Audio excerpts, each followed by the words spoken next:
People of the internet, how do? I am the Efkin Guy, and today we're going on a journey. Not the one I originally planned for this show, but it's not about the destination, it's about the flowers we smelled along the way. It's a new show concept, The Mystery Movie. I'll be inviting a guest on to the show, and after a little chit-chat, to find out just who they are, I'll be giving them a movie to watch. Completely dry. They don't know what they've signed up for, and seeing as the world of cinema is vast and wide and varied, it could literally be anything. Although to make it a little bit more fun for them, I try to keep it relevant to their interests. I'm not a total monster. I promise you. I'm not a monster. As a setup requires watching a movie between two recording sessions, the sound quality does differ a little. That will happen. I also didn't have COVID in the first recording. That also happens occasionally. I wish it didn't, but you know, it does. I'll hand over to the slightly younger me now.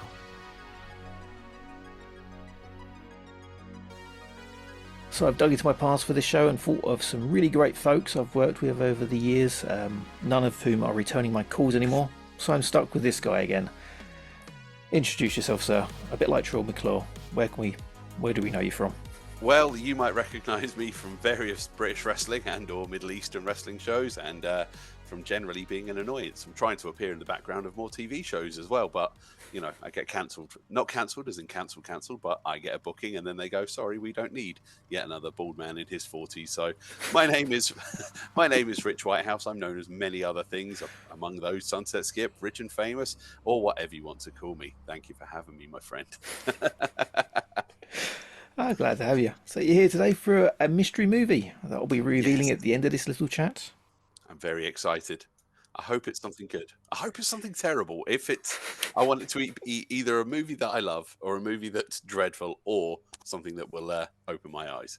We've known each other from the dark ages of wrestling, as I always call it. You know, once a month in community centres and working men's clubs. What's your favourite memory from this time? And it doesn't have to be match or wrestling related. Oh God, from the community centre, 3 people in a hall. I mean, that's pretty much it. That covers a lot of them. I think there was the legendary night in Walthamstow where we were on the same event where they started out with 7 people in the audience, and then by the time the later end of the card went out, there were 2. That was up there. I think that was Hackney. That one. Was it Hackney? Yes, you're right. Yeah. Yes. The Southampton show where myself, you, and another wrestler tried to consume our body weight in Red Bull. It was the early 2000s. We didn't realise just how dangerous that much caffeine was. 7 cans, not good. Yeah, we managed to.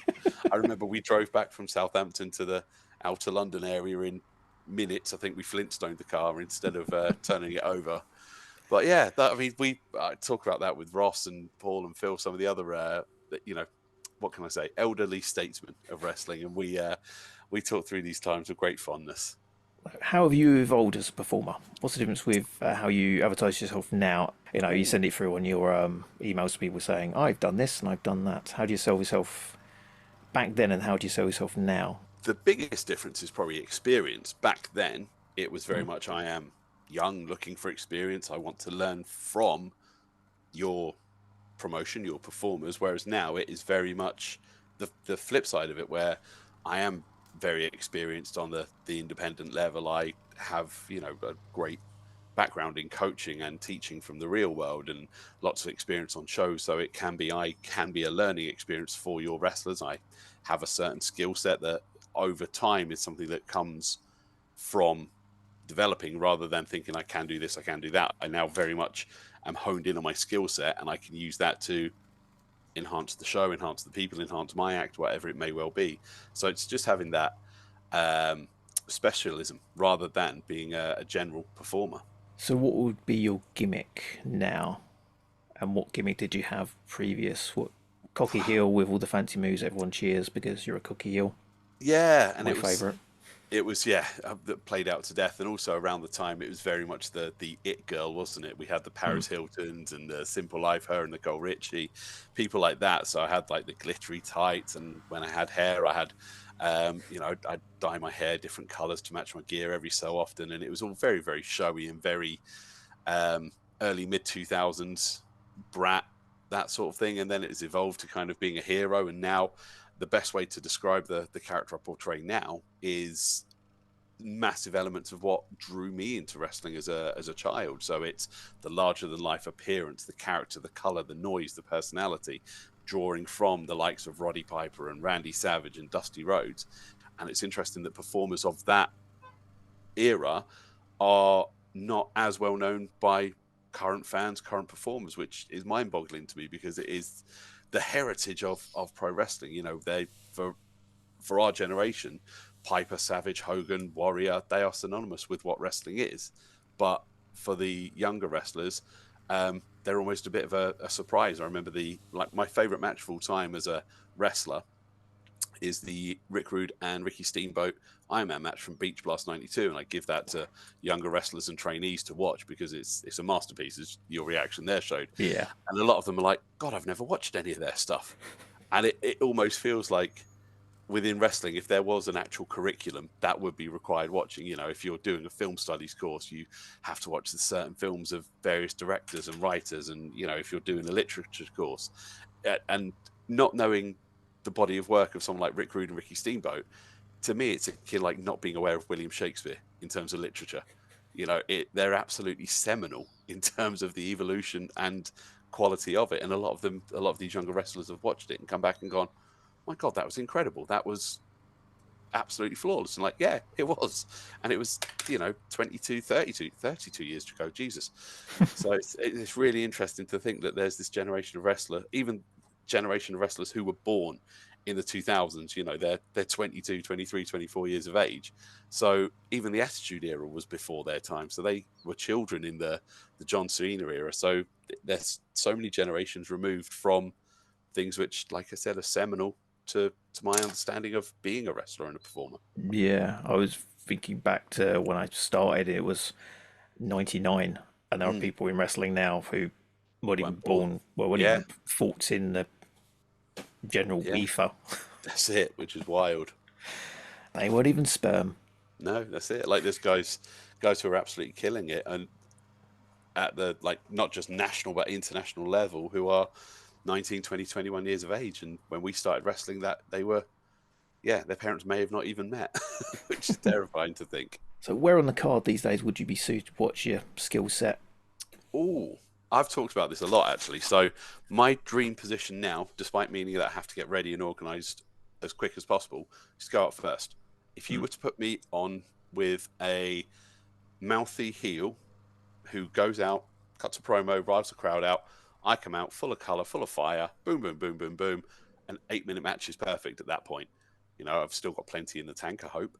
But at that point, just to set the scene for the audience, I feel like you either need a match which is complete fireworks, which makes everyone go, good God, we're in for something special, or, and that's if you've got a smarter audience, if you've got a more family audience, you say to them, this is what pro wrestling is, it's panto in spandex.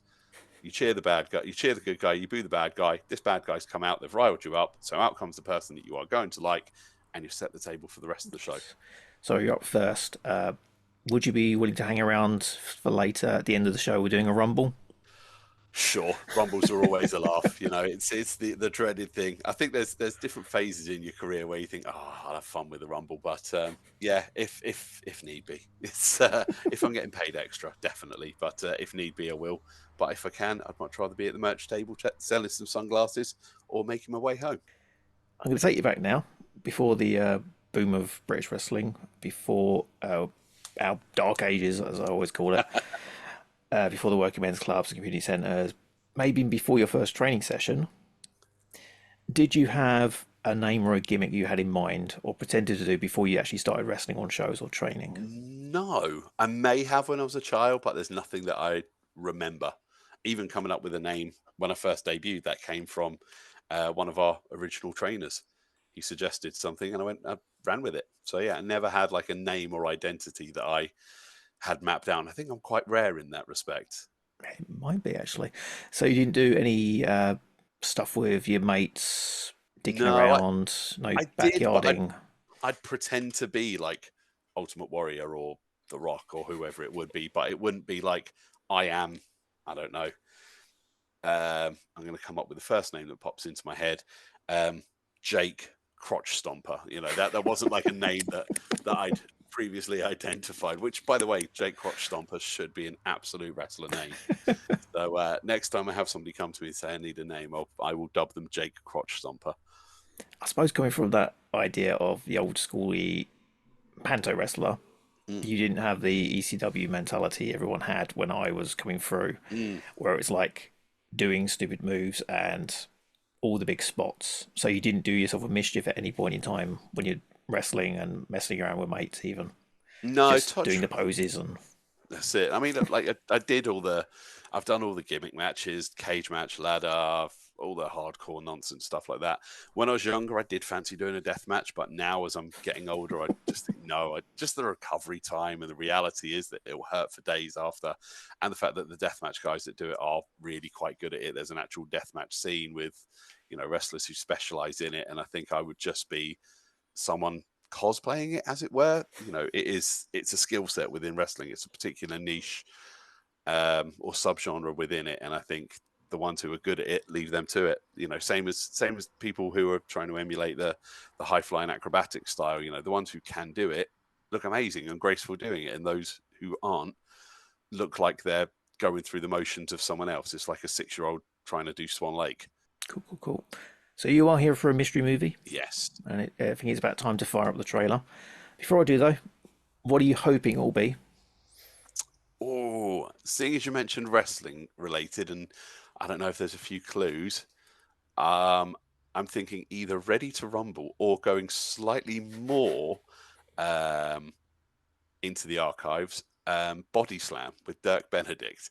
But that's just pure guessing. Okay, here you go. Oh. What is this? It's called backyard wrestling. It's the hottest thing. Is this Backyard Dogs? Yes, it is. Oh my god, I've always wanted, and it's got the fella off of Power Rangers. I've heard of this, but never seen it. Trunks? Oh, we do trunks. Oh yeah. It's like you should be shot, but you're wrestling instead. It's the toughest circuit there is. Oh my god, that's real blood. Yeah. Ain't it cool, lady? She's the internet whiz kid. He's a natural. I'm gonna make him an icon. The world's first cyber-created superstar. Who's got what they want. You talk about scoring with Chris? Yeah, it never happened.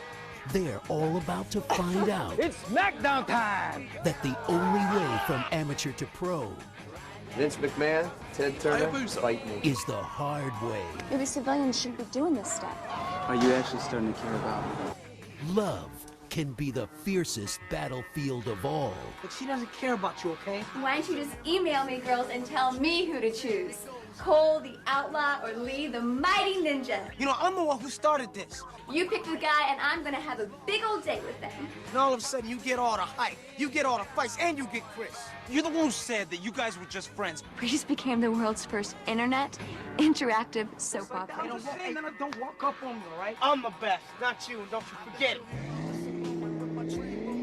Now what? We finished what we started. Let's do it. Yep. Sensational. That's the movie you signed on to watch. Yes. I'm going to clear my schedule. Okay, we'll reconvene after you've watched it. Gather your thoughts and we'll talk about Backyard Dogs. Perfect. See you at the show. You will indeed. And we're back. So that was Backyard Dogs, the movie. We've watched it now. Well, it was a film. It was a film. But yes, it was a film. It was made in the year 2000. So what was you up to in the year 2000? Just turning 18 in the summer of 2000. So I was probably working in a bar and a shop and was looking to kickstart my wrestling career and was otherwise doing what most 18-year-olds do and drifting fairly listlessly through life. I was going to ask actually if you started like wrestling at that point. I think my first training session was around September 2001. So no, that was a good year and a half before it started. I was trying to remember actually, when did we meet? Because I'm trying to, like, I can generally remember every person I've met. I would say probably Dropkicks, early 2002, perhaps. Yeah, Dropkicks in, was it Purfleet, wasn't it? Next It to was. the Circus Tavern. That's it. Yeah, just round the back from it, and it's still going today now. Dropkicks. Is it? Wow. Yeah, I've got the. I don't know if you. I don't think you remember either of the two guys that took. They came long after anyone that we knew from Dropkicks. But yeah, they're still running with it. And I spoke to them about doing a training thing or shows. And it's like you speak to someone, they're like, "Yeah, we'll arrange something," and then you get a date out of nowhere, and you're like, "I can't do that because I have lots of commitments now. I'm a grown up." I remember that was like a play school for wrestling. It was like loads of mats, a crash mat, God, wasn't it? and a wrestling ring. Occasionally a ring. Yeah, and just do what you want.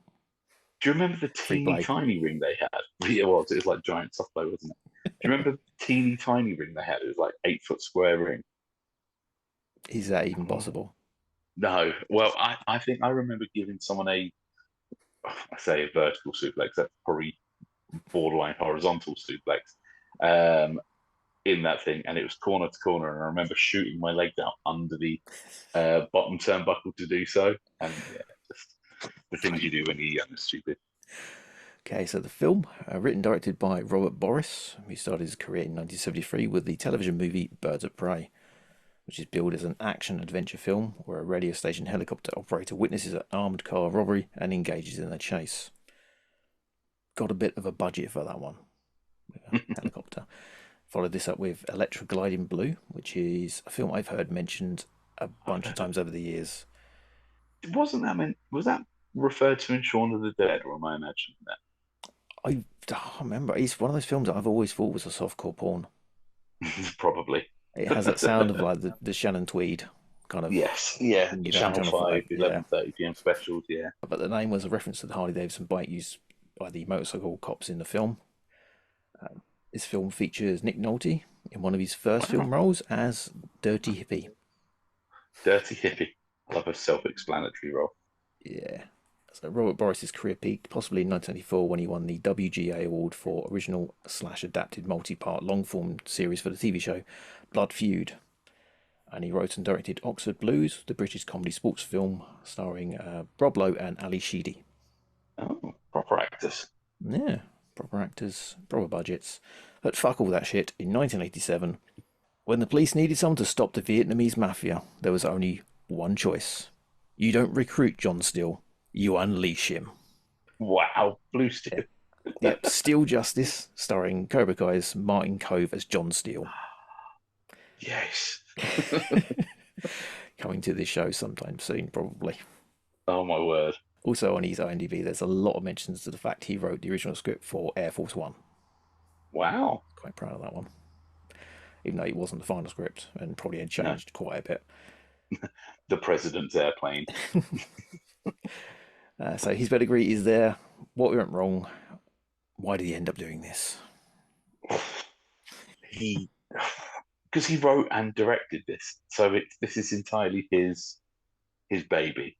So yeah, from like Nick Nolte, even though it was just a bit part in that one, but Rob Lowe, Ali Sheedy was big thing. But I was trying to think of some positives to this because the actual like basic structure is fairly standard. You know, the two friends with a common goal, they meet a girl, something gets derailed. It might be the girl causes it or some other friction, and then they come back together and everything's hunky dory at the end. So the basic structure is it's a tale as old as time. Yeah. But the execution is fascinating. What got me is that I've watched it a couple of times now over the course of a few days and weeks, just to kind of get it. And it seems like there's a story in American Psycho about how the director gave Willem Dafoe 3 versions of how to play a scene and then spliced those together for the final take. This seems like the actors were given completely different source material and purpose. And then they've gone, fuck it, that'll do. Let's take the cut from take 3 for this one and take 4 for this one, and we'll do the first take and we'll splice it together because it's just Bold of you to it assume there was seems 2 takes. yes, yeah. I mean, the fact it looks like it looks like it was filmed on a toaster, which even for the early 2000s, and I'm presuming being a budget of how much was a camcorder in 2000? However much the camcorder and a few tapes were. I mean, it was a professional camcorder. I mean, they downgraded to a normal camera recorder during other scenes. Yes. Somehow the quality got worse. Yes, it did. And there was some weird visual effects at different points as well. In one of the fights, I seem to remember Walter Manuel Jones. It showed his character doing part of a flip several times, but it was before he got to the apex of the flip, if I remember rightly, and it didn't make any sense. And I think that's the common theme for that film. It just didn't make any sense. Okay, going into the actors here. We've got Scott Hamm, lead role, Cole Davis. Done a fair bit of stuff over the years, a jobbing actor, lots of single shots in TV shows, Walker Texas Ranger, Buffy, Deep Space Nine, Roswell, NYPD Blue, etc., etc. He was also in Cobra Kai, apparently, playing Ear Gauge, and I really enjoyed Cobra Kai, and a strange character, a character by the name of that would probably stand out, but I dare say his character was probably never mentioned by name, and yeah, he's a bit dirty hippie. Yeah, it's probably you saw his ear and he was holding a tire pressure gauge or something like that. Therefore, his agent's gone ear gauge. There we go. Credit that. Well, ear gauge is when you get the ear, the big loop. Yeah. Yeah. So he's probably got that. That might be why he's not getting booked for shows. Yeah. Middle-aged man with an ear gauge. Got to be older than us. Well, I don't know. He's probably the same sort of age, really, isn't he? Yeah, he's got a bit mid-40s. Yeah. Bree Turner, Kirsty James, another actor who's been in a ton of things in minor roles. She's all that. American Pie 2, Austin Powers 2, as a crossover with the Lohan I just did. She was in Just My Luck with Lindsay Lohan, and the biggest role she was in was 100 episodes of the TV show Grimm. Oh. Ever watched Grimm? It's quite no, but I heard of it. I'm presuming it's in the Brothers Grimm, the fairy tales. Yeah, Grimm. it's something about that. But yeah, 100 episodes, so she got a major role in that one. It's always good. It's always good. The big star power here, Walter Emmanuel Jones as Lee Takura. Famous for being the one of the Power Rangers. I always feel weird saying which colour he was. Yeah, the green one. Have you seen the Key and Peele Green Falcon sketch? No. So it basically plays on that. So yeah, Key and Peele have got a really hysterical sketch where they're called the Power Falcons, and it's the usual Power Ranger colours. And the black character is in the Green Falcon, and of course the rest of the team are referring to him as Black Falcon. And then the way Key and Peele deliver things, but yeah, it's within that vein. Yeah, his height of his fame was probably the Power Rangers movie in '95. He's a super jobbing actor though, which I didn't know about. He's got a lot of things he's done physically, and he's also done a lot of ADR work over the years. Wow. And then we got Dale Evans as Voodoo Jones. Voodoo Jones. Yeah. No information about this guy whatsoever, and all the work he does in the film, you'd assume he was like a wrestler or at least a stuntman. Yes. And unless he's done it under a fake name, I can't find much about this guy or anything at all really about him. No, I had a look as well, and there's nothing about him as well. Yeah. Just the director's mate who just rocked up one day. Yeah, he doesn't do a bad job. Actual wrestler, Frankie Kazarian pops up in there. Oh, yes, he does. Snake Duggan. Headliner, Hayabusa. Who is just... He's one of these people who you're like, why did you wrestle in a mask when you are such a good-looking dude? Like, you are proper 90s teen idol good-looking. Weird why are you wearing a mask? Yeah, he does like take the mask off because that was what he did in wrestling as well. And he's just like, why did you wear the mask in the first place? He did H and he did Dark Hayabusa as well, which, funny enough, talking about memories unlocked, I've just remembered way back when in the LimeWire and Kazaa days, I think you sent me the Hayabusa theme songs. I think you'd found on the deepest, darkest reigns of Kazaa or something like that. Way between back viruses and porn. That's it. Yeah, making your computer go kaboom for ripping a CD for your mate that took about 3.5 days to download and produce. Kids this day, they've got no idea how lucky they are. And finally, Tory Dickinson as the Raptor. The Raptor. He had like one scene, didn't he? Yeah. Got told off by his dad. Brilliant.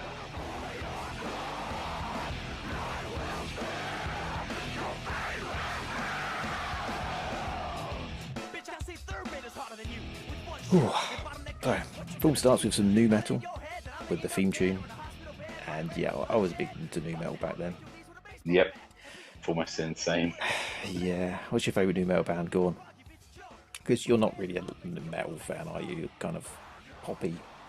Yeah, I listen to anything, but yeah, I suppose if I had to pick one, probably Limp Bizkit were one of my favourites, but I did enjoy a lot of the new metal, so Hoobastank, POD, Puddle of Mud. They had one great album, and then just, Lord knows if they did anything else. Well, they pop rather than new metal. Yeah, there's a lot of them had that kind of thing there, because yeah, I like the odd song from most of the acts, really. Never really got into like Mudvayne. I know you were quite big into Mudvayne for a while. Ding, ding. And oh god, someone I used to work with got me really into Edema for like a fortnight, and I found one of their CDs, like proper ancient, a while ago, and I put it on, and I immediately was like, "This is terrible. Like, this is like bottom of the barrel, early 2000s new metal." Well, I thought it was bottom of the barrel, early 2000s new metal, and then I heard the Backyard Dogs theme, which is just indeterminable grunting over someone hitting their instruments is probably the best way to describe it. Yeah, I think I saw Edema live once, or maybe one song, and then we walked out. Yeah, they had one half decent song, like a lot of those acts at the time. They had like one half decent song, and then it all just sounded very, very similar. Yeah, so the Backyard Dogs theme was by LGM. Couldn't find anything about them online. I looked really hard on that one. So yeah, another just probably a random thing. production house who chucked something together. Did you listen to any of the lyrics of the thing? Did you write them down? No, I really wish I had, because I tried to listen to it, and most of it was just indeterminable noise. And there was one line, and it was something Africa, and it was like this doesn't make any sense whatsoever. And it was that line repeated, I think, at least twice in there. So I don't know what they were trying to rhyme or what the purpose was, but there's just a random mention to Africa somewhere in the lyrics, and it's and the opening credits are so long with the little montage of backyard wrestling and Lee Takura's car randomly appearing in there. Yeah, well, the backyard footage was like, some of it just looked painful. Yeah, a lot of it did. I mean, I remember a lot of the early 2000s backyard footage, again, talk about LimeWire and everything like that we'd share things on, sending clips over MSN. And a lot of it just, one clip that has never, two clips, in fact, that have never escaped my memory was a guy giving his mate a kryptonite crunch off a house through a table, and there was a divot in the ground where it apparently is his tailbone, and he absolutely I remember that one. himself. Guy in yellow trousers, you'll remember it. And another one was some lad giving his mate a vertical suplex onto a five-a-side football goal, and the guy just bends perfectly, but instead of where my hands are naturally flowing, it's the spine going just looking at that now, I mean, I reckon for about a millisecond that probably would feel incredible now, but that just I remember that just looked so rough now. Man, yeah, I used to own a tape we got off a trader. Essentially, we got all the ECW stuff from one guy, and he had like a backyard compilation. As like, I'll go get it, and it wasn't the stuff that went on the DVDs. This was like proper hand cam footage that someone's just compiled, and there was like, there's some good ideas in there for moves. And my favourite for wrestler though was the Fish, and he's wore an Ultimo, I think it was an Ultimo Dragon mask and a tuxedo. Yeah. And he was just in the highlight video. And there's like music, new metal, obviously. Brilliant. Yeah, probably spine shank, and it just cut out that's for a it. second or lowered for a second. He was doing a promo, and he just went, "I'm the fish, and you're a dick," and then he hit someone with a DDT. Fabulous. Winner. Absolutely sold. Anyway, we did that big montage. Film starts for real. It's all shot on high eights, as you said. It looks terrible. Low three. Low three. Lee, played by Walter Jones, is bringing Kirsty to an event that's super secret, and it's a backyard wrestling show. So I'm going to sort of ask this one to any female listeners, both of them. I think I've got two. If you're hanging around with a guy and he takes you to a backyard event, would you still stay with him at that? Would you demand to go home? Oh no. I think I can confidently speak for any human being. If anyone's like, I'm going to come to, because they're young, I'm guessing the characters are all meant to be 18-ish. Even at 18, as useless and as gormless as I was, I would have the wherewithal not to take a girl that I liked, even in a platonic way, to something like that.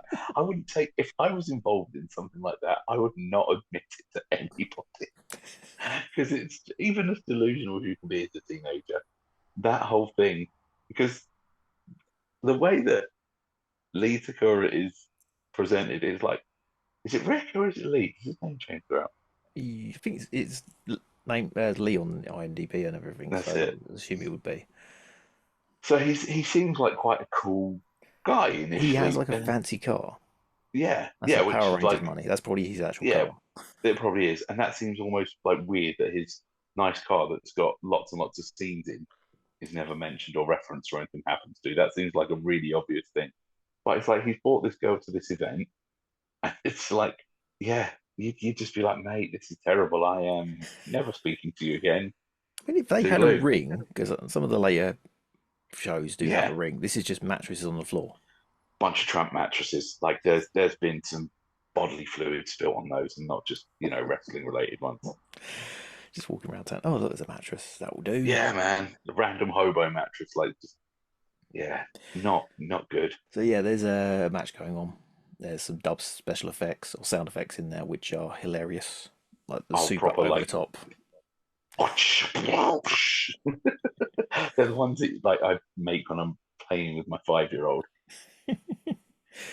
They do the Pornhub maneuver where he throws him into a washing machine and he gets trapped.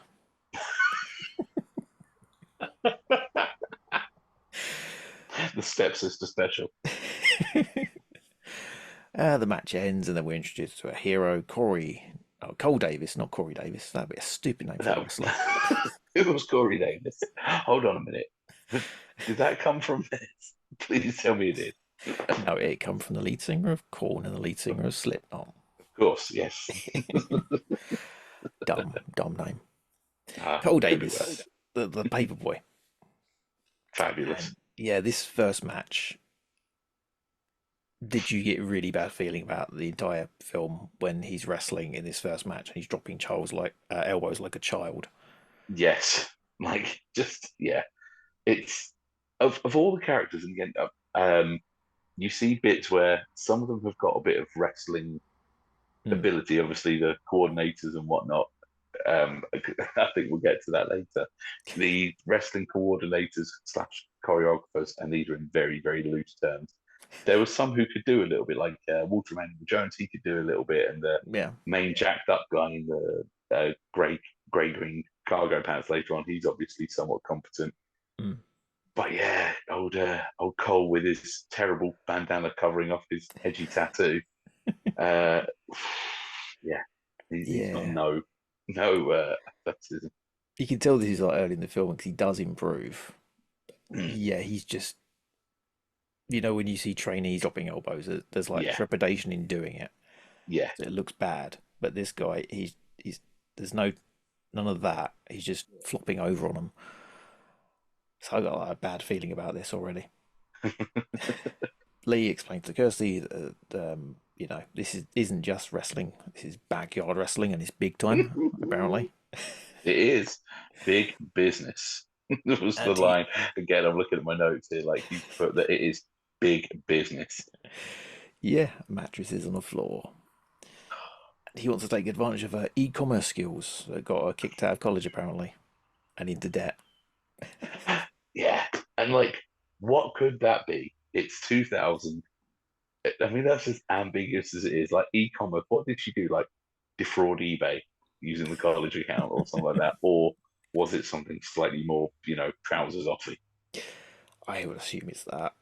Just the way he's talking about this stuff, like the wrestling and the e-commerce, it's like they don't actually know what they're talking about. It's like they've been fed Not the in the lines and least. it's like, oh yeah, we'll just say these things that they sound Oh right. god, yeah. And that's yeah, Yeah, and saying that's the like, common theme throughout. yeah, saying FMW is the place they want to be because that's like the WWF of Japan. Yes, it was. What was the other line? Hold on a sec. Where is it? She's going to explain that she's going to put them out on the net with hyperlinks. That thing just cracked me up. It's just, I'm going to use, it was just like um, the writer had gone, right, I need some internet words, hyperlinks, and colon Cybergenic. backslash cybergenic. Yes, it was. I mean, it was very, very Y2K language, wasn't it? Yeah, but then she bangs the actual idea out, and she's going to follow them around with cameras, film them training and their normal life, and then the matches and make them stars that way, which for 2000 is actually a pretty good idea. Yeah, it's very, very tough enough, very, you know, reality TV, isn't it? It's Yeah, half of what's on TV still to this day. Can you imagine how slow that would have been trying to watch that and yeah, download it back in 2000s? Some grainy thing, and you're like, what is this? Like, on Real Player. yeah, oh man, real player, flash player, just it all loads at the same time and just nukes your computer. I Brilliant. like the fact that that's an aesthetic now when you go onto like Instagram and TikTok and Mm, just you get like these downloads and plugins to make it look like it's from 2000, that's it. and it makes it all blocky and does that distortion on the audio as well. Yeah, brilliant. Oh, she also says she's going to Blair Witch them, so you're going to take them out to the woods and get them killed. Which would be infinitely better than what she does. She was going to change Cole's name from the Paperboy to Cole the Outlaw Davis. This, the scene where they go to the tattoo shop, I'm probably jumping ahead here a little bit, where she's like, let's do this for an edge. And they were talking about getting a big dragon tattoo on his chest, weren't they? Because they Yeah, showed him like the drawings, and she was like, all, pseudo seductively being like, yeah, we'll get it here. And then he ends up with, generic tribal armband number 3. how many people do you know had tribal armbands or tribal Oh, on them and got it covered up? yeah. In 2000, I think I was about the only person who I knew who didn't have one. It's probably the best way to put that. Yeah, just to give an example of his branding they're going to use with the Outlaw. Yes. Straight out of the mosh pits, oozing with slime. Cole the Outlaw Davis. Yeah, that doesn't really matter. Lots of words, isn't it? Yeah. So, what's the worst intro you've ever had for a match? When the announcer forgets your name halfway through. Yeah. So where I'm doing a bit more MCing because the in-ring stuff, I'm 42 now and it's not going to go on forever. I make sure that if I've never announced you before or I don't know you, or even if I do, I will ask you things because I know from when I wrestle, the more I give the MC, the more I want from it. So if someone like just gives you the jobber entrance in the corner, that's terrible. If it's like standing in the corner to my left, Corey Davis, like cool, like, and I've given people announcements like that before because you've given me nothing. But if you're like a former, I don't know, kickboxing champion and you're hailing from this place and you've done this and even if you just make up all your accolades, which is where a lot of the Sunset Skip stuff comes from, make it sound impressive. And yeah, so either if someone's like, I'm just going to announce you as your name, that's rubbish. That's not part of the act. Or if they forget your name halfway through, that's the worst. They just call you something completely different. So I had that fairly recently, and the guy announced, and I just took the microphone from him. I was like, right, let me show you how it's done. Blah blah blah blah. And I was, come on, it's not difficult, man. Get a notepad. Go to Asda, buy a notepad, buy a pen. Terrible. Have you ever had any particularly bad ones that you remember? Or Most of them. Yeah, oh yeah. No, Oh I god. think the worst I had was when they were printing programs up. One promoter had like put details of people in them to sort of put them over and say, well, the match is this and this person's this, and I think they meant to say Wiley veteran. Willie veteran. Yes, I Willie remember veteran. this. I remember this. I've just had a memory unlocked years ago when me and Cruz were doing the tag team. The announcer, for some reason, decided he would try and shoot on us and like front up to us Mm. midway through our announcements. And it's like we were just the, you know, dickhead heel tag team and did our usual stick with the microphone. And then he got in our faces, and I've got to try and dig out the photo for it. It's got to be somewhere because there's just us bursting into laughter, and we got backstage. We're like, "Are you all right? Like, what's the deal, man?" Like, just God, that's a proper memory unlock. That must have been You have to do that one out. That is really weird. right. I'll see if I can find it. She actually rechristened them as a tag team called the Backyard Dogs after she sets in some dog shit. What a way Very to apt. name yourself. Yeah. Very apt for the for the remainder of the film. So you got unscreen captions for the next scene. A little excessive. We can figure out easily enough that it's the first day of the filming. We have the shot of two dogs in the backyard. One's obviously asserting dominance over the other one. It's a neat little metaphor for this film, I reckon. Subtlety. Looked like they're about to hump. Yes, indeed. And she's filming this for the internet on little handycams. So you got a bad camera filming a handycam, and they go to the handycam footage. So, like we said, downgraded the footage. Mm-hmm. Mm. And Cole is talking. He seems smart, nice, and almost like a decent human being. Yes. Yeah. Which, yeah, it doesn't really gel with the rest of some. Like you're saying, it's a bit. Did he get this? They get this right with the story and the character. Yeah. The tone shifts so much for each character throughout. Because at this point, he is like the other guy's a dreamer, isn't it? Lee's the dreamer, whereas Cole's the guy who's like, Yeah, I just want to make because money. it feels like he's like, I want to do this, and then he has dreams to. If they had somebody who had more than one crayon to write this film, it would be like he has a dream to then become an athlete, an architect, whatever. I'm just thinking of occupations that begin with A. But for one sentence more, that would have made his character infinitely deeper. With that kind of scene in the diner where Lee's like, I want to wrestle for the WWF of Japan, FMW, and yeah, Cole's like, yeah, I don't want to do this forever. End of transmission. Like, all right, sound.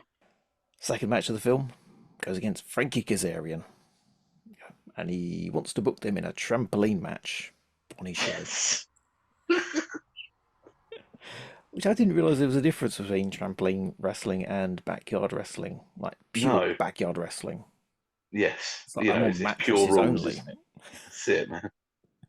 Pure rules. There's like you touch the corner of the mattress and it's. They all do a trunk match though, which is like a casket match where you have to be put in the boot of a car. And again, like there's no what I love about this film is there is zero exposition for anything. Like nothing is explained. And I know a trunk match is fairly straightforward, but watching it the very first time, I'm like, I wonder if they'll mean like a big, like chest trunk, a big, massive box. No, the back of a car that had, I think it had like 420 and 69 in the number plate as well, if I remember rightly. Because 2000, it's edgy. Yeah, they threw him in the boot of the car and set it on fire, maybe. That'd be backyard wrestling these days. Oh God, it would, wouldn't it? So yeah, Frankie Kazarian turned up. He's an indie stalwart, multiple times X Division champion in TNA and in the WWE for a cup of coffee. He actually asked for his release as they had no plans to do anything with him in their cruiserweight division. Which, yeah, he got respect. He enjoys a wrestle. He does, and he's back in Impact now, and he's on his kind of long-term journey, and he's fantastic at what he does. Which makes the match actually pretty good because he's carrying this guy as he would in the wrestling match, really. yeah, again, it's like the athletic performance, and it looks, with the fight choreography, I suppose we'd call it that. It's Yeah. somebody who knows what this world's physicality should look like. So he's doing a version of it, isn't it? It's the professional wrestler is doing stylized wrestling, I suppose, in a way, against, the guy who looks like every indie wrestler. Like Cole looks like every third indie wrestler in the early 2000s, especially down to the Harbinger gloves. I noticed at one point where he's tying his shoes, he saw a little, like, almost blacked out Harbinger logo on his gloves, and I thought that's a lovely little touch. Okay, so before we get a Power Rangers sex scene, which thankfully cut short. Wasn't that weird as well? Because this is where him and I forget the lead character girl's name. Was it Christy? Yeah, Christy. So Most they 90s got girl name ever. Oh god, yeah, like, isn't it? Like, because they seem to get close in that hotel room, and it's like this has almost come out of left field. It felt like it's like there was no real sort of inkling there, and I was like, oh, okay, are they going to pay this off later? Is it we shouldn't have done that? And then yeah, like Go Power Rangers is happening next door with random topless girl who got her boobs out in the first scene as well, which was like, this is so 2000s because this is very unnecessary. I did just write You were hired tits. solely solely to get your boobies out, and I'm not complaining. However, it's again, I looked at her IMDb and she had, I think, one or two other roles, and I dare say she was just token bare-breasted woman. Yeah. Too. Lee goes next door. Cole goes next door, interrupts the lovemaking, and then they make a bet on who can get Christy into bed, which yes, not cool at all. But then Cole is going to do so by being a decent human being and doing exactly what she wants. Yeah, this is another part where it's like, let's just put in a random line in the script. It added nothing to it. Yeah, he's a nice guy, like genuinely nice guy. Yeah, he's odd. Makes you want to do backyard wrestling for some reason. yes. Next match, Alcatraz and the Raptor, my favourite character of the entire film. The Raptor's finish is the Raptor Squash. And this segment actually felt like it was just ad-libbed, like they actually were backyard wrestlers. And they went, you could just make up something. Alcatraz definitely sounded like one, because he came up with the spinal tap, his finisher, which is the most convoluted finisher ever. Yes. Powerbomb off the top rope through a table on the concrete floor. Sound. What else you got? Yeah, in fact, they didn't have a top rope. That's what good, lad. Got, what else you got? got? Roll me up. We'll save that for next time. What's the most convoluted finisher you've ever been asked to take? Oh god. Or taken? So once somebody gave me a pump handle German suplex, which was a horrific landing. Yeah, it doesn't work. Like, yeah. Sorry, this is an audio format. I probably see my brain ticking over if you have the video. I don't know how that works. No, nor do I. All I remember is that I just sort of went backwards and landed horribly on one shoulder, which probably explains the knackered shoulders now. But yeah, it was a rough landing. And also now with people, if they explain things, and it's probably my attention span, but also if there's like a long convoluted thing where it's like, and then you do this and this and this and this and this and this, just my brain buffers now. Like, nah, dude, no, just we don't need to do all that. Roll up. Yeah, dude. Like, yeah. But yeah, the match is called off before the Raptor can get in the ring because his dad breaks it up and tells him off for it, which, yeah, I can understand.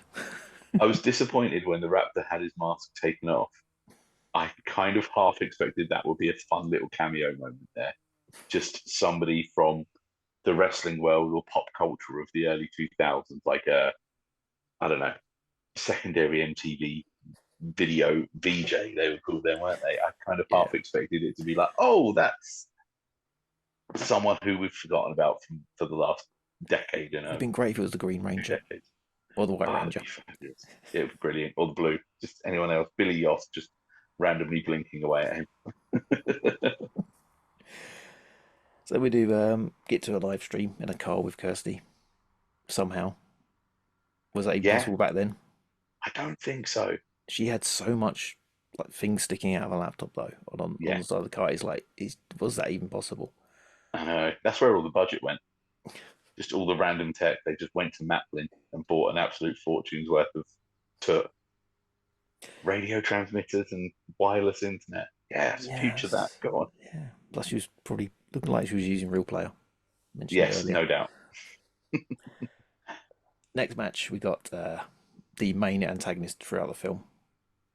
One of them, mostly this guy though. His name is Voodoo Joe, the Lord of Pain. And did you notice his valet? Very briefly, I was Did, trying to get a look on her, but I couldn't did quite you see. not quite get who she was? No, go on. Melina Perez. No, as in Yeah. Yep. She no. was uncredited and goes unnoticed by pretty much everyone reviewing the movie. So no one actually mentions it. There's like one mention of like a women's wrestling champion being in it. And I was like, okay, I definitely recognize it from somewhere. Yes. And then I dug a little deeper on stuff. And one person I didn't mention earlier was the uh, wrestling advisor for the film, Yes. Jesse I did check Hernandez. that one out. Yeah. Yes. Better known as. No, there's somebody else. There's Jesse Hernandez, and there's another wrestling choreographer, or whatever his role is, and Mm. it's who later became known as Rocky Romero. Yeah. Because Rocky Romero was trained by Jesse Hernandez. He also trained Rico Constantino, Ricky Reyes, Alex Kozlov, Awesome Kong, Layla L, and Melina Perez. Ah. Yeah. He used to run the School of Hard Knocks, had a hand in training, and he's refereed for a bunch of companies. He's actually the ref at the start of the film, taking tickets. And yeah, he was in Ed Wood as well. Oh, He was being thrown around by George Animal Steel. fabulous. God, Edward's a film I haven't seen in a long time. Oh, it's amazing. The Burton's late best. night Channel 4 staple from around that sort of time, funny enough, wasn't it? So they fight Voodoo Joe, and we learn something new in this one, that wrestling is actually real, but only when they give the signal. I love that bit. So what's the Where key was for the it to be real? signal? I rub my head. And I love how they don't just say it's a shoot using wrestling parlance, it's a shoot out. I love that bit. Just that tickled me so much. It's a shootout. From there on in, it's a shootout. So, like touchy stuff here. Maybe cut out like a lot of the stuff we cut out earlier. Don't need to answer or name names. Have you ever got real in a fight? There's been a few live rounds exchanged, but never anything beyond. Yeah, sometimes for me to calm down, sometimes for the other person to calm down. It would depend. When I was younger and more eager, there was a few live rounds thrown my way, and then as I've grown up, it's a lot more mellow out. We all have things to do on Monday, but no, I've never traded blows with somebody or got really nasty before. Is the PC answer. Good. Did you ever have any? I had one guy in a rumble start doing this Stone Cold Steve Austin kicks to the corner. So I'm in the corner, arms either side, and he starts doing the kicks to the stomach. And you're supposed to drop down with it. And he does the kicks to the stomach still. And as I'm going down, he's not going there with me, so he's kicking me increasingly higher. Yeah. In the chest and in the head. I took 2 in the head and I went, fuck this. Yeah. Did a single leg on him, went to full mount. And he started crying, like, don't hit me, don't hit me, don't hit me. And I just went, fucking calm down. Yeah. Yeah, no, there's I've had a couple of bits like that, but nothing too extreme. When some useless training. That's the one. I've had it a few in training, which I'm not proud of. But yeah, it's that thing no, of, you pulled my hair out for real.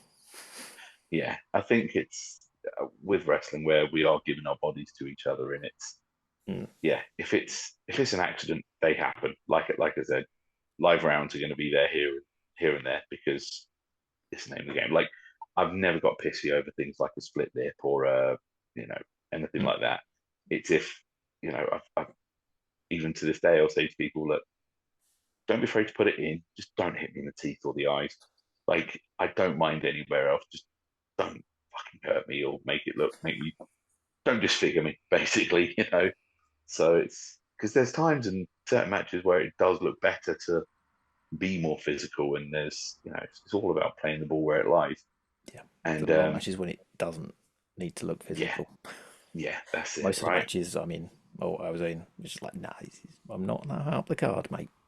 Yeah, that's it. You know, you're not higher up the card, and there's not the context for it. But also, like, even now, where I'm a bigger wrestler, I think a lot of people, there's some are like, I've got to lay it in. I'm like, no, just make it look like you're doing it. And then others are like, oh, we're just going to be on hand back. It's like, no, just figure out the lay of the land. It's the the best way to put it. Mm. So they're taking on Voodoo Joe. Oh, I'll go at that one again. They're taking on Voodoo Joe and the Mad Skater, who, unlike most Yes. skateboarding wrestlers, actually can use it for something other than hitting his opponent. It is Mike Vallely. Is it? Yeah. I was very impressed by that. I was like, I recognise him. A little way into the match, he pulls an Antifa special by hitting him with a skateboard. Cole hits him back with it and drops it in a way that looks like, you know, they should have taken another go at that scene. But yeah, it's like, oh, shit, what? Okay. Yeah. That'll do. Move along. And is that the one where Lee's got a cut to the eye, or am I thinking of a later scene? Was he bleeding in that one? Yeah. Yeah, but then what happens here is the most realistic part of the entire movie with wrestling. The promoter it really is. calls in the police to break up the gathering and runs off with the money. Yes. that is the part that made me go, oh, they did a bit of research there. I was going to ask at this point, have you ever been ripped off a motor? But we all have at some point. Yes. Yeah, I won't say the story, because I think you know the story of how I've obtained money from somebody who said they wouldn't pay me what they owed me.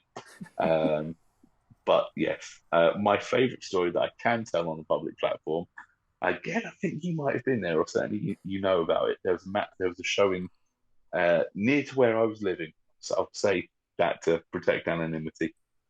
And the promoter came into the changing room, ashen-faced.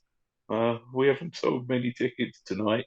And the guy who was doing the ring immediately butted in and went, but it's all right, boys. I'm going to get paid, because whoever walks in, I'll take their money. You can all do what you want tonight. What followed on that show was, I dubbed it, I won't say the company name, Company Will Not Die. 4 wrestlers had a fatal 4-way match where none of them could be bothered to get changed into their gear. And for their match, they all just did WWE finishes. A mutual friend of ours, and I'm going to protect names here, he ran into this match, unplanned, dressed up as Spider-Man. All of them gave him WWE finishes. He rolled out the ring, chased by me, who ran in one side of the ring, slid straight out to the other side of the ring, onto the stage, and ran out. I had a tag team match on that show. I can't remember if it was before or after that match, where we just decided that we were going to mess around. And by this, it was we decided to wrestle the match sitting down for a while. The 2 people who were in the tag team opposing me, there was about a half a foot height difference, and they were like, right, we're going to give you a double back suplex, to which I audibly screamed F off at the loudest and most high pitched I've ever done ever. And then hilarity ensued. The referee for this match, for this show, was a young lad who also did a mask gimmick. And one wrestler, who shall again remain unnamed, decided it would be funny to stick his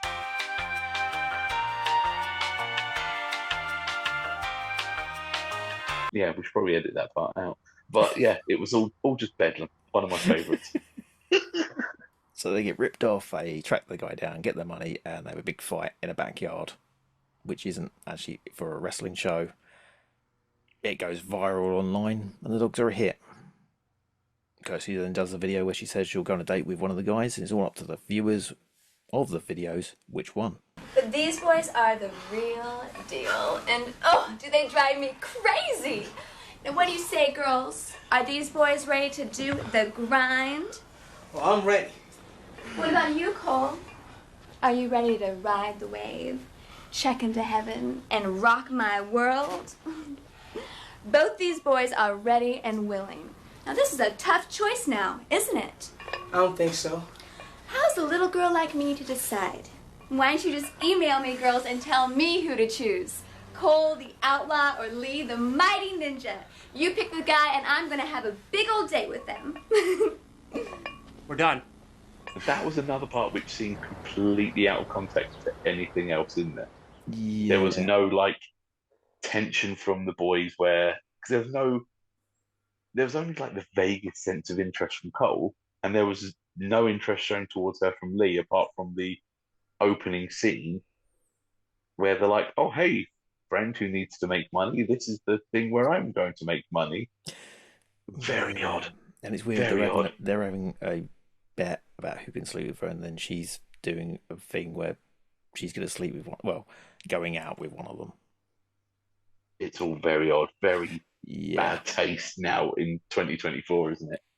Yeah, and no doubt the people watching it are just doing it for her really anyway at this point. Oh, God, yeah. Hoping for them feet pics. Yes. The next fight, I quite like this setting. It's in the warehouse against Psycho Dave. He turns out to be a literal child. That was weird. That, again, like the posters was him all like jacked up and in a mask, and then it's like an actual child. And then it got really sinister really quick, didn't it? Yeah, Cole being the decent human being actually said, I'm not going to fight him because he's a child. Again, it's like, what a guy. Voodoo Joe does a run-in though. And we all know what's going to happen as the camera showed him as they went into the warehouse. He takes out Cole, then Lee takes him on, which is a decent fight choreography. Yes, probably one of the best fight scenes in the film. Apart from that first fight, the choreography in this isn't actually the worst. No, especially when the Power Ranger is involved. It's actually because he's obviously, I'm guessing he's got some sort of screen combat / martial arts skills from his years of Power Ranger. Some of the stuff he's doing, he's like, nah, that's pretty good. He moves well, doesn't he? Yeah, he's got a bit of agility and body control. Yeah, so they both get beaten up. We have a montage video. I say video. It's a collection of still images of matches that is actually quite realistic for stuff made at the time in Windows Movie Maker. That's it. Have another awkward, almost sex scene with Christy and Cole. Was Lee in the room for that one, and then he storms off? Yeah, it's quite awkward. They're on the bed messing around. And it's like, yeah, this is awkward. Again, it feels completely out of place. Like there's been nothing to tease this before, and even how they deliver this scene is very odd. There's no like, oh, we should probably not do this, or there's no. Yeah, all of it's just randomly plonked. Like, there's the elements of this tension, but it's all just like, we're going to do this part here now. We need to move the story along quickly. We've got another fight scene coming up. That's it. Which all of them are really long. Yeah. So the guys actually get a chance to work with F&W, but during a video shoot of them both, Lee gets pissed at Cole and they have a fight. And then Lee spills the beans about their bet to sleep with Christy. They have another fight in which the Power Ranger. I'm not going to say that. It still feels awkward. Yes, he was the Black Power Ranger. Okay, he shows off his BJJ and gets a neat little armbar on him. Yes. Well, nice. And again, like the tension part was that was probably the best bit of acting between the two, because there seems like a bit of tension, but it's like all the things to lead up and have tension. There's no, it's like scene missing, you know. Yeah. We've read a different script this morning. Speeding along here, they get another montage, this time to a new metal and reggae type mashup. It's a video this time though, so it's more enjoyable. And then they're having a fight at a country club, run by the guy that ripped them off earlier in the film. Yes. Now they're working with him. So odd. Yeah. But again, that's probably fairly realistic for wrestlers. Like, I'll get you next time. Yeah, he probably will. Never learn. So it's brother versus brother. The mega powers collide. What's your favourite storyline like that then? Brother versus brother, tag partner versus tag partner. Ooh, probably if I had to pick, the Rockers splitting up with Barbershop Window. I knew it was going to be that. Yeah, it is. When you said brother versus brother, the thing that flashed into my head was Owen Hart, Bret Hart, when Owen got Stu and Helen to throw in the towel. that one stands out. But yeah, it's got. I mean, for our age range, it's got to be the barbershop window, hasn't it, for the Rockers? So the heel turn by Lee is very short-lived, like incredibly. Like Minutes. next week he switched. Yeah, it's like Kane. Or Big I'm Show. bad. I'm good. They realise they're actually mates and go and hit each other. This calls in Voodoo Joe again. I'm going to have another go at that again. Voodoo Joe. I can't say voodoo tonight for some reason. It's the voodoo.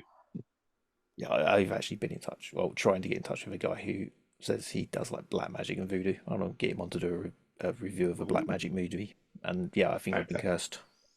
He knows. Interesting. So Voodoo Joe again. This time with another tag partner who isn't bad overall. Yes. Do you recognise this guy at all? What was he? Hold on. Suicide Kid. He did like random California indies and some WWE cruiserweight, light heavyweight stuff around the time of Taka Michinoku debuting. And you can tell he's obviously got some sort of chop because not only does he look good, because he was in an earlier scene, he was in that backyard fight scene where the random guy with the moustache went through a table. And he looks like every early 2000s wrestler who was in vague shape and had WWE tryouts. I think they all come from the same school. That's it. Yeah, he looks like a slimmer, younger John Cena. What was his name? Hold on. So I looked him up on Cage Match and everything like that. So I was like, who is that? That's going to bug me. So it's like kid. Mikey Henderson. Mikey Henderson, okay. Yeah, Mikey Henderson. American Ninja is one of the other things he wrestled as. Career, nothing since 2011, but around that sort of time, couple of jobs for WWF, WCW. Yeah, loads of dark matches for WWE. He beat, here we go. Mentioned that he was John Cena. 10th of October 2000, in a dark match, Mikey Henderson defeats Prototype in for Sunday Night Heat number 116 at the Staples Center, Los Angeles, California. Nice. There's a fun little tidbit. Yeah, so this match actually not that bad. That's the thing. Yeah, you can't really fault the choreography, really. Well, you can probably, but yeah, it's for what they had budget, and what they were doing. It looked quite good. Although, did you notice there was a really weird splicing of a scene? Yeah. So towards the end of this fight, when they were throwing, because he's never named, is he? Green cargo pants, Mikey Henderson. So many tag partners just turn up. Generic tag partner 3. When Cole and Ninja decide they're friends again, it cuts and Ninja's been wearing the white vest all throughout this scene. Then in the split second where they're throwing him over the top rope, he's wearing his full martial arts gear. And I was like, hold on a minute, what's because it just popped up so quickly. I was like, oh, he's wearing all black now, and he's gone from wearing like such a clear difference, guy wearing a white vest to a black gi. He's like, hold on, that's not right. So it's obviously, a couple of different takes, which then makes me think I would love to see the director's cut of Backyard Dogs. Do you think you'd handle the director's cut? Do you think the world's ready for it? Yeah, absolutely. Give me the Snyder cut. Oh, you probably. We were the last 2 people to see it, therefore we own it. So yeah, the boys win, obviously, and the shady promoter that was riffing them off at the start is now their best mate and getting them booked for FMW. This, for some reason, annoys Christie, who then walks off. Even though that's the entire plan. From the start. That has been the plan from the start. And again, this is like, the 3rd or 4th moment where it's like, the script is not... Whoever wrote it didn't read it, if that makes sense. They're just like, we're going to have them fall out. Why? Because they are achieving their goals. And it feels like a couple of lines of dialogue could be in this, because if it was her motives now sinister and she was like, well, I'm making money off the back of you and I don't want my, cash cow to dry up, or she doesn't want Cole to go off to Japan because there's like one scene, one line of dialogue will probably cover a lot of these terrible things. But like we need conflict. Who's going to be in conflict this time? Well, they've already split up. Okay, she's going to walk off. Yeah, that's it. Yeah. This is where Hayabusa finally shows up and shows off his acting chops. We mentioned Hayabusa. Let's explain to the people who don't know Hayabusa, was a legendary wrestler who rarely performed outside of FMW. He mixed the hardcore and high-flying style perfectly, and But it was like a daredevil kamikaze approach, yeah, wasn't it? but it was like I it thought, wasn't perfect. It wasn't clean, but had a look that looked yeah, like it hurt. I think Anyone that was a fan of wrestling at the time was like dug him and thought he was great, even though I don't think a lot of people saw a lot of his matches. no, it was very much like the myth, wasn't it, with Mm. the tape traders, because a lot of us in wrestling at that time were, I suppose, in a way, tape trading. You know, we weren't as active in the scene, so we knew of people and Hayabusa had a brief stint in ECW. Was it as part of like a talent exchange as well? Yeah, I think he only did like one match. Did Heat Oh, was Wave. it just that tag? Him I think it and was just one match. Yeah, Shinzaki, yeah. Jinsei Shinzaki, Mm. and Van Dam and Sabu. Ah, great match. Sadly, it was the high flying style which ended his career when I don't want to call it a botch, but that's Mm. what it always be known as to wrestling fans as. He did like a flip off the ropes, slipped on the ropes, and landed directly on his head. And it's one of those videos I cannot watch now. No, And I horrible. suggest no one look for it. No, definitely not. Yeah, it's Horrible. ended his career. He had quite a bit left on the clock, really. He Yeah, had he was reinvented himself. early 30s, wasn't he? Yeah, reinvented himself a few times over his career already. He had the dark side of Hayabusa and H, his unmasked version that debuted the year this film was made, which is why he takes his mask off casually just during the scene. Just having a chat in the limo. Yeah, so he actually had his accident a year before FMW ended in 2002, Oh, which was the year wrestling became just the big one. So yes, maybe he would have ended up in WWF at some point quite if we possibly. didn't have it. Yeah. And again, I think his innovative style, I think nowadays he'd be the sort of person where, with how that kind of, how can I describe it? His daredevil style would have been absolutely fascinating for wrestlers of today. Very, very much ahead of his time, like a good 25, 30 years ahead of his time, really. He actually started to walk again before his death in 2016 and even took to the stage to perform in a play and got good reviews for it. So he did actually Wow. end up acting in the end.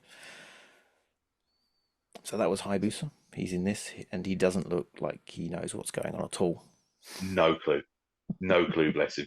And it's like, and he's got a natural bit of presence and charisma to him. I don't know if that's, it would be interesting for somebody who doesn't know who Hayabusa is to see how they interpret his performance, because I feel as if he has a bit of presence in this, whereas nobody else does.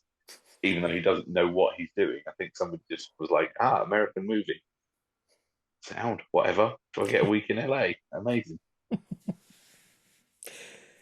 Yeah, so after a short advertisement for FMW, which was glorious, it's got that lovely vibe to it. I just get fuzzy feelings.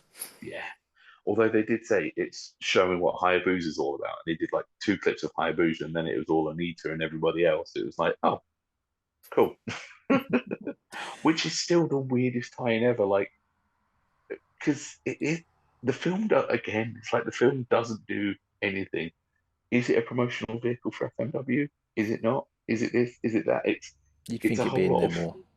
yeah, and when they called it the WWF of Japan, it's like, no, that's just, you've killed it off. It's the most exciting company in Japan. It's the most popular. There's so many superlatives you can use rather than like, oh, it's the WWF of Japan. No, it's not in any way, shape, or form. But Isn't you like a get the Dark Side of the intent. Ring for it now as well? Explaining it. Oh, yes, No, I haven't seen it yet, but I suggest everyone give that a watch yes, because it's a very decent good show. series. Yeah. Then we see what Hayabusa is all about. He has a match against Crazy Casey. Hmm. And Crazy Casey is the guy's last opponent in the film. Yes, Okay. Crazy Casey used to wrestle with Kyle Haystacks in the Empire Wrestling Federation. So he's actually a wrestler. So, yeah, again, decent guy. Can't find anything about him after 2005, though. no. He's disappeared. You get the big blow-off match with Cole and Lee take on Crazy Casey. And who do you reckon we can get in for the last match? Crazy Casey and... Well, if we couldn't guess from him being in previous other matches, I don't know if you noticed when he makes his grand appearance, but on the trailer door, it very clearly says Voodoo Jones. Just again, I wish I'd screenshotted that part because I was like, does that? It does say fabulous. So, if Cole and Lee, who, as this film has progressed, you've realised they're not the two sharpest knives in the drawer. If they would have just looked behind them, they would realise that, again, look behind them earlier on when Voodoo Jones appears out of nowhere at the country club and at where the literal child is going to fight them. Whitehouse, If yeah. these two actually decided, you know what, I'm going to look behind me because my nemesis could be here. No, these two are just forward thinking, forward looking at all times. Again, not the worst match ever. Cole walks out halfway Fine. through. Lee gets beaten to a pulp. He rolls out of the ring, and then Cole returns to his roots as the paperboy, does a big jump, and they win the match. And then Christy comes back and goes, "You're all amazing. Love you." And they go off and have kids or something. Yeah. And then we end the film with a great song again.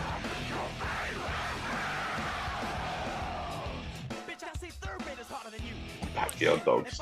Backyard Dogs is a reprise.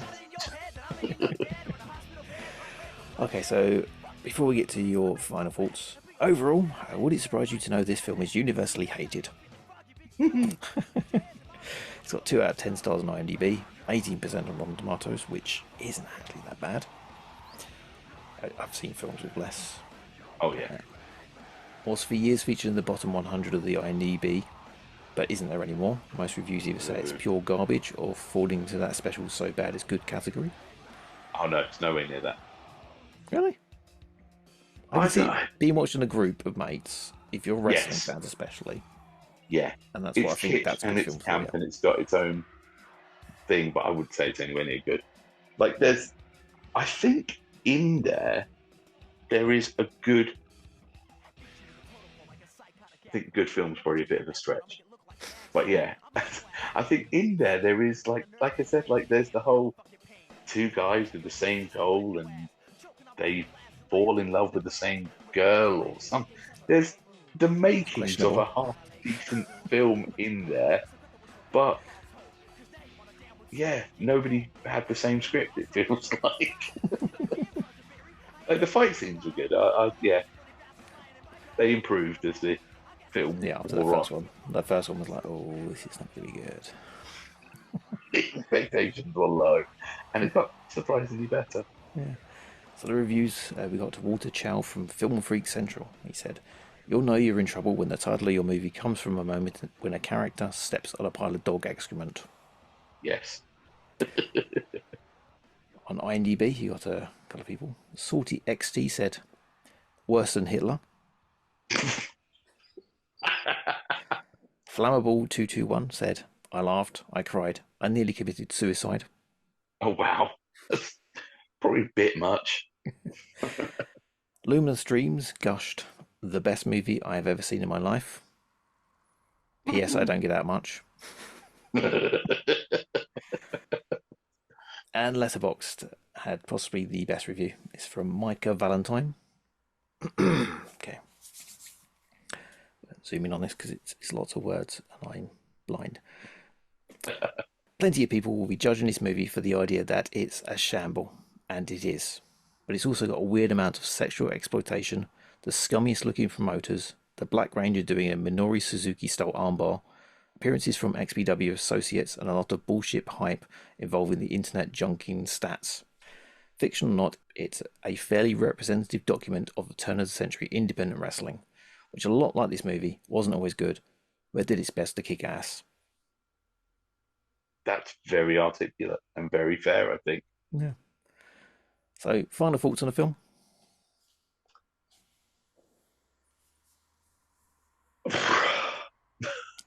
Thank you. We'll see you next week. Go on.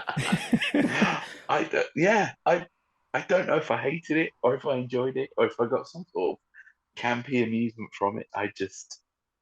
It was an experience, and I think has been as has been a common theme throughout our podcast. it feels like it was so many parts of an incoherent story that if it had somebody with a reading age of above 7 having a glance at the script, they would have gone, that doesn't quite work here. You know, if they'd given the scriptwriter another crayon to edit things with, it could have been watchable. And in like a true campy classic, like I would say campy classic, I'm gonna completely contradict myself, but something like Ready to Rumble, which is a terrible wrestling movie, but it has its charm, and because it had loads of money behind it. But this film has the makings of being something that's quite charming and quite campy and culty, but it's just missing missing bits. Which, yeah, there's certain bits now which, when you look back, it is a bit exploitative. Is that a word? This time not it. But yeah, it hasn't aged well. It wasn't great to start off with. It's a whoopsie aisle film, hasn't it? It's not going to age well, and it wasn't great to start off with. Definitely improves if you're a wrestler, I guess. Oh, God, into it, yeah. Release the Raptor cut. Absolutely. Honest to God, I would love, again, I'm going to try and track down the director and see, like you said, the rights. Who owns this film? Does anyone own it? Because I'm guessing it was straight to DVD. And how many copies do you reckon they pressed? Like 10,000? I have no idea about DVD. 350. That's a deep cut joke. Not on this podcast every week. Sadly, I need better material. Oh no, never. Stick with the classic. Classics always work. But yeah, I would love to get deep into the mind of the writer and director of Backyard Dogs. Was this his vision? Did he get the exact film he wanted, or did the studios hack it to bits and say, no, this is what you are putting out? Studio, you're right. His mate who lent him 50 quid and a high 8 camera to do it. $50, sorry, showing the stage. Okay, give us your links and we'll get out of here. Well, you can find me all over the arm blown. That's another deep cut again, a reference we'll get. You can find me on all of the usual social media platforms at FindSunsetSkip, and there I'll have clips, wrestling information, and general stuff that pops up in my day-to-day life. Thank you, sir, and thank you for watching this. It's been amazing film. It has enriched my life. I have enjoyed it, so that's why I can't completely slate Backyard Dogs. It popped into my head all of these years ago, and now I've finally got to watch it. It feels like there's some sort of closure in my life.